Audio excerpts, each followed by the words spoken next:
Nos acompaña como siempre un invitado con un tema por demás interesante y nada más para que ustedes sepan que esta tarde vamos a platicar de un impuesto muy famoso que se le conoce como el IDE, también llamado Impuesto a los Depósitos en Efectivo, y para eso nos visita un especialista en la materia que es el contador público José Antonio Villa González, socio director del despacho Asesores Corporativos de Baja California, Sociedad Civil, y pues muchas gracias por acompañarnos, contador, bienvenido. Buenas tardes, muchas gracias igualmente. También es muy importante el tema que esta tarde va a abordar nuestro invitado, el contador público José Antonio Villa González, y es respecto al tema impuestos a los depósitos en efectivo.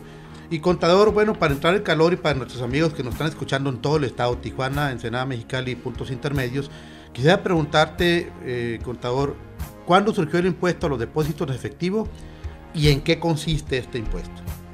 Muy bien, el impuesto a los depósitos en efectivo tiene su nacimiento en octubre del 2007, ¿sí? Se publica en esa fecha, el 1 de octubre, pero inicia vigencia hasta julio del 2008. Sí, hay un periodo de gracia ahí para que tenga conocimiento la población acerca de su aplicación. ¿Cuál es la razón del nacimiento de este impuesto? Que a todas luces es extra fiscal, ¿no? La razón son los 4 millones de evasores fiscales que actualmente tiene el SAT detectados y que no ha podido meter prácticamente a lo que es el Registro Federal de Contribuyentes. La misión bajo la que se crea el IDE es una recaudación estimada de 7 mil millones de pesos que están evadiéndose año con año, ¿no? Más que nada es un impuesto de control para la evasión fiscal en el país. Pero pues 7 mil millones de pesos también, pues cualquier dependencia tendría que tomar más acciones para que pueda recuperar esa recaudación, ¿verdad? Indudablemente. Sí, así es. Este impuesto ha sido muy criticado porque está gravando lo que son los depósitos, ¿sí? Prácticamente los depósitos que hacemos en ventanilla bancaria, que no es un síntoma o un sinónimo de que esté aumentando la riqueza, ¿no? Hay que recordar que los impuestos deben de gravar el aumento de riqueza en la población. Este impuesto lo que hace es castigar prácticamente a la gente que hace depósitos en efectivo en lo que es el sistema bancario mexicano, ¿no?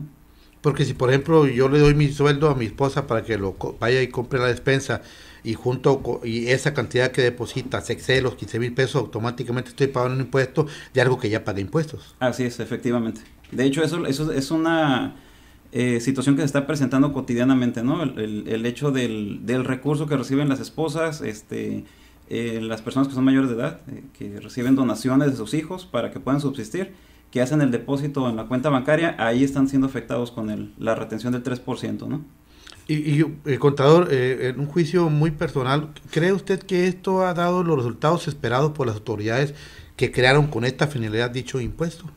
Pues mira, más que nada, licenciado, aquí con irnos a situaciones personales, los números hablan por sí mismos, ¿no?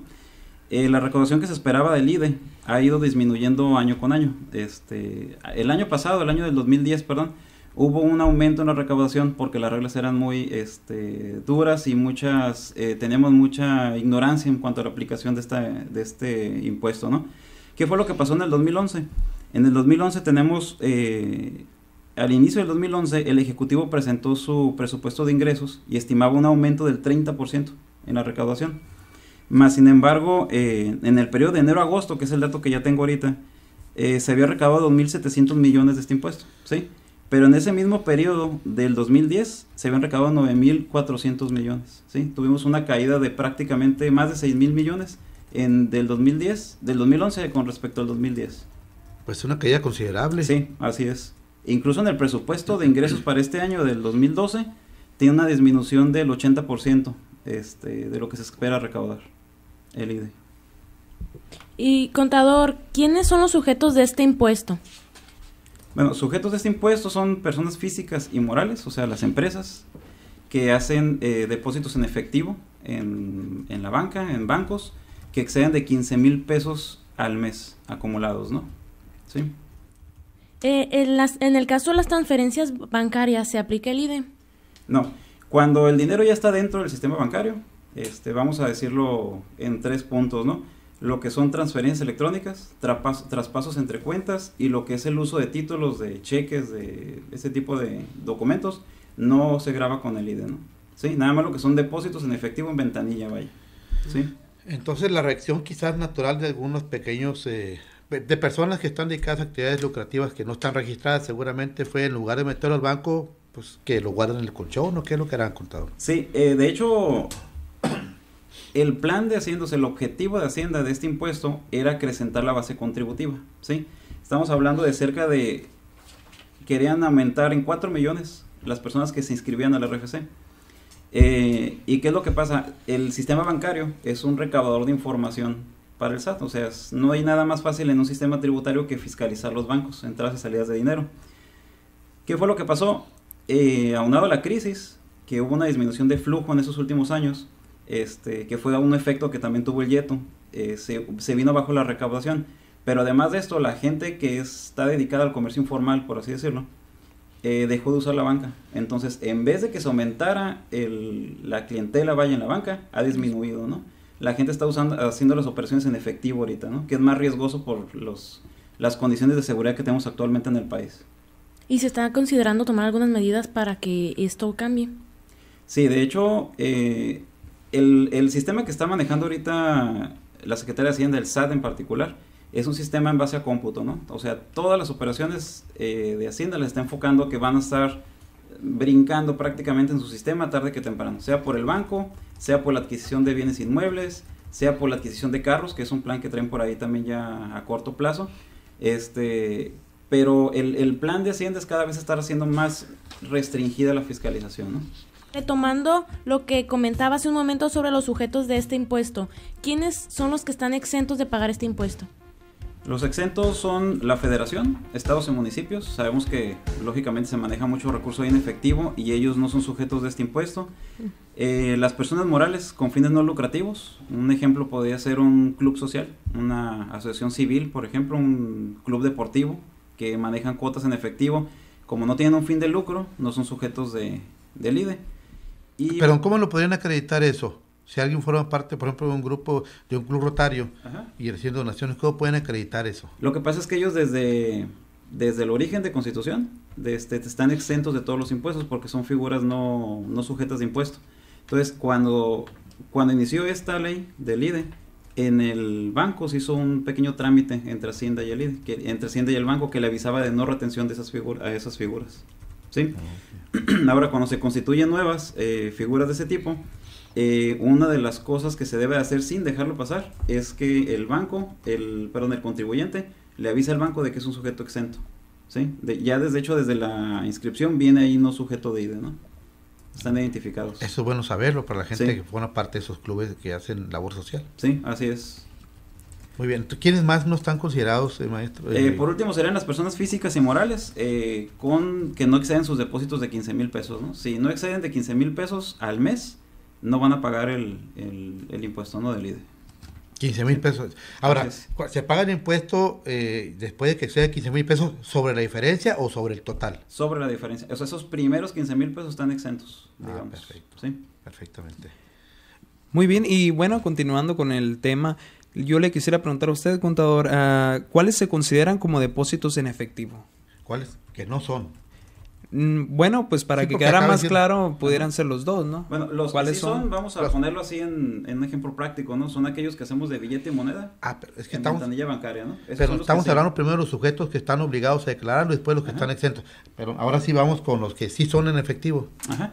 Sí, los que sí son sujetos de este impuesto son aquellas personas que llegan con moneda y billete a hacer depósito en ventanilla bancaria. Por ejemplo, ¿cheque se considera efectivo? El cheque no. El cheque no. O sea, si es un depósito de cheque, el cheque va a estar totalmente exento.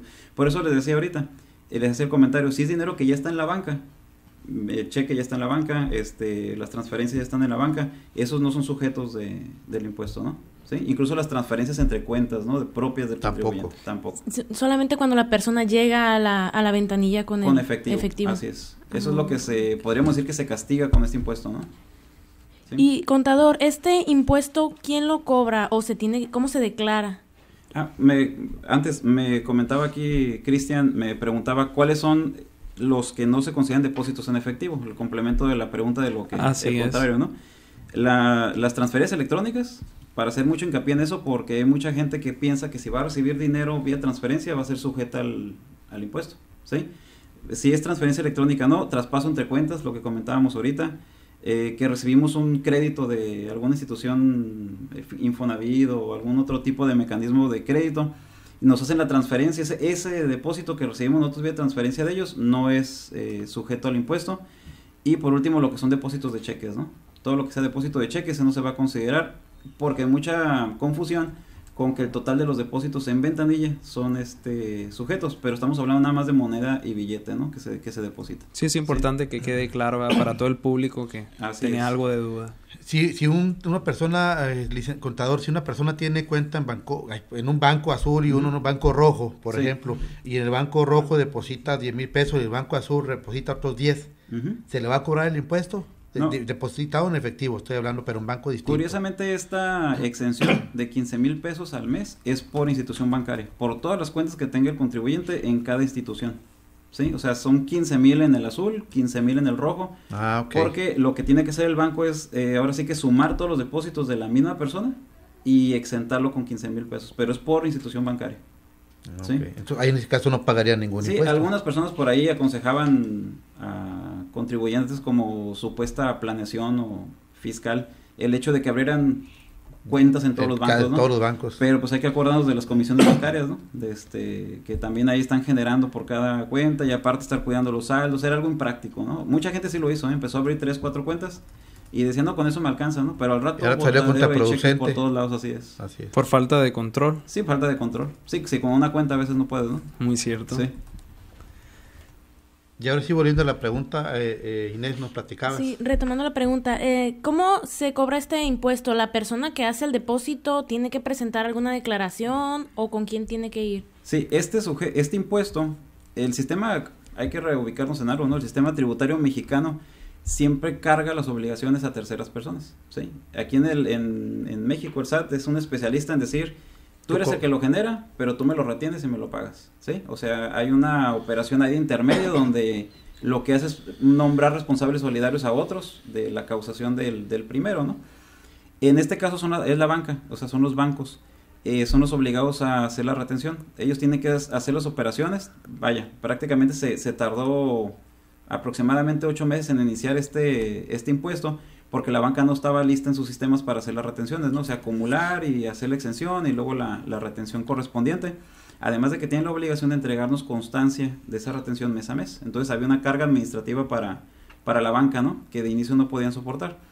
¿Qué fue lo que hizo Hacienda en esa estructura? Le dijo, tú banca, por cada cliente que tienes que sumar todas las cuentas bancarias, todos los depósitos que tuvieron en cuentas bancarias, le vas a quitar 15,000 pesos y le aplicas el 3% vía retención. Ese 3% que retienes en todas las cuentas, lo vas a retener de la cuenta que tenga saldo al final del mes. Porque puede ser que en algunas no tenga, entonces vas a buscar la que tenga, me le quitas el 3% y el mes siguiente me lo haces el depósito a mi cuenta, ¿no? Ese es el mecanismo. Sí, ¿Y se le presenta al contribuyente algún papel en donde le esté diciendo que pagó este impuesto? Se le presenta una constancia, ¿sí? El siguiente mes, cuando ya se efectuó la retención, le tiene que entregar una constancia de esa retención, porque ese impuesto que están reteniendo es acreditable en los impuestos del contribuyente, ¿sí? Oh, muy bien. Contador, y todos estos 8 meses que tuvieron las instituciones bancarias para establecer sus sistemas, de alguna manera el gobierno federal, a través de la Secretaría de Hacienda, les dio algunos apoyos, alicientes, estímulos, parece, porque imagino que esto significó un costo para las instituciones. Sí, sin duda. Hasta donde yo sé no hubo ningún apoyo adicional, sino que fue una obligación de un contribuyente que es fue como decirle, ¿sabes qué? Yo te permito cobro de tantas comisiones, cobro de esto, cobro de aquello, ahora tú apóyame recaudando esta parte, ¿no? Entonces, sí hubo algunos actos ahí de comentarios en prensa y esto de las bancas, de los representantes de los bancos, pero finalmente se pusieron las pilas y están cumpliendo con esto de la recaudación, ¿no? Y contador, cambiando un poquito así el tema, este impuesto a las personas que puede que no lo conozcan, ¿cómo se les da a conocer? Si alguna persona, por ejemplo, a alguien que quiera traspasar el dinero a la cuenta de alguien para que compre un carro, una casa o algo así, si esa persona no está enterada de este impuesto y no, de alguna manera no lo cumple, no lo llena, ¿cómo se le sanciona? Mira, lo que pasa es que no hay un aviso en específico. Puede ser gente que nunca ha tenido una actividad en el banco, ¿sí? Y va a recibir, tal vez va a comprar algún hijo dadivoso, ¿no? ¿Sí? Y le dice, ¿sabes qué? Te voy a donar, papá, te voy a dar o a un amigo 200,000 pesos, ¿sí? Entonces le da los 200,000 pesos para que te compres un carro. Entonces se los da el día 15, ¿sí? En efectivo. Y el día 20 hace el pago del carro. Entonces en el banco no hay nada hay cero de saldo al final del mes, ¿sí? Esta persona va a estar como omisa en el cumplimiento de ese impuesto. ¿Por qué? Porque el banco, si no encuentra dónde retener ese dinero, dónde cargar ese importe del 3%, le va a dar aviso al SAT de que hay una persona que está debiéndole impuestos vía 3%. Y es ahí donde llegan las cartas de invitación después, ¿sí? De que, oye, ¿sabes qué? Hiciste una operación de 200,000 pesos no comprobados, me debes mínimo el 3% del IDE, ¿no? Que está ahí pendiente. En cuanto haga un depósito de la cuenta bancaria, ahí se lo van a cobrar. Así es. Contador, pues es evidente que yo no soy contador. Yo me pregunto, ¿cuál es el fundamento o por qué se le llama a esa notificación que hace la autoridad fiscal carta invitación? Si es una omisión de cumplimiento de la ley, entonces tiene que ser un exhorto o un requerimiento. Si aparentemente violó la ley, ¿por qué se llama carta invitación? Sí, lo que pasa es que digamos que es... podemos decir que el SAT lo ha publicitado como que nos están haciendo el favor de avisarnos antes de sancionarnos, ¿sí? Que en cierta medida yo como asesor de empresas sí les digo que tiene mucha utilidad. ¿Por qué? Porque antes lo que recibíamos de primera mano era un requerimiento, ¿sí? Si sí estaba mal el contribuyente, lo que procedía era la multa, porque no había manera de margen, vaya, de corregirse, sin que existiera la sanción posterior. Ahora, la carta de invitación es digamos, una faceta amigable del SAT, de decirte, encontré aquí algo que parece ser, que es una omisión, o una diferencia, un incumplimiento, así es. Te estoy dando margen de tantos días para que te autocorrijas. Acto seguido, ahí sí viene la amenaza, te voy a enviar el requerimiento y voy a iniciar mis facultades de comprobación, ¿sí?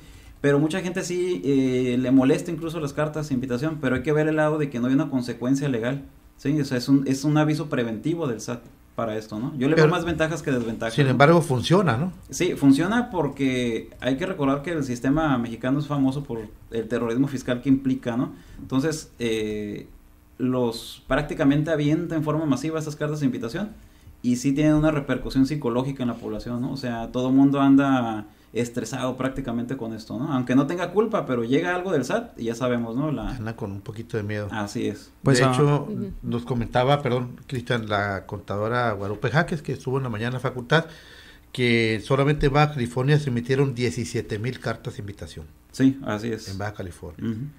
Entonces sí, debe generar alguna... Sí, a nivel nacional se habló de 600,000 cartas de invitación.